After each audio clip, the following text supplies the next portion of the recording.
Another development tonight in Washington's fight against coronavirus.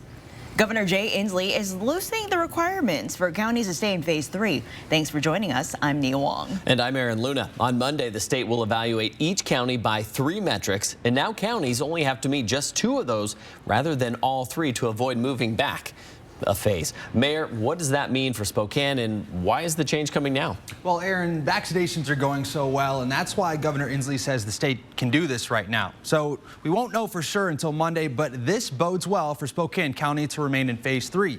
And that's because the county is currently meeting all 3 of these metrics. Now, ICU beds are available in Spokane. Case rates need to remain under 200. Spokane is at 187 over the last 2 weeks. And the county is just barely meeting the hospital requirement, staying just under 5 per 100,000 people. Now, all eyes are on those vaccines to keep the county where it's at, while new variants are surging across the U.S.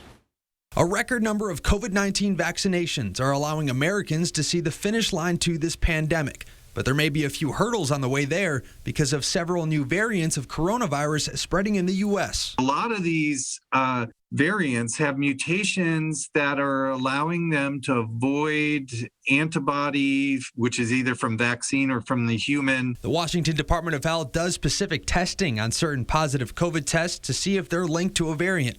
Nationwide, the UK variant is the most prevalent mutation of coronavirus, but not in Washington, where 321 of those cases have been reported. What we're seeing nationally is not what we are seeing here in Washington. We are seeing the predominant strains right now are these California variants, or what they're calling West Coast variants. In Spokane, there have been 2 cases of the UK variant, and more than 1,000 Washingtonians have been infected with one of those 2 variants from California, 17 of which are in Spokane. Clearly has something to do with being close to Washington. The pattern of travel between California and Washington makes a lot of sense. But the same thing you could say about the P1 variant from British Columbia. Dr. Lindquist says all of these variants are essentially competing against each other, and the stronger one will end up being predominant around the state. The California variants are 20% more contagious than the original strain of COVID-19, but the UK and South African variants are 50% more contagious.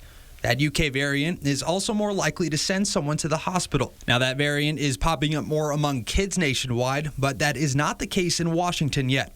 And there's really one way of slowing all of these variants down: vaccines. Even these concerning variants, while there may be some decreased response to them, they're still incredibly responsive, preventing death and hospitalization.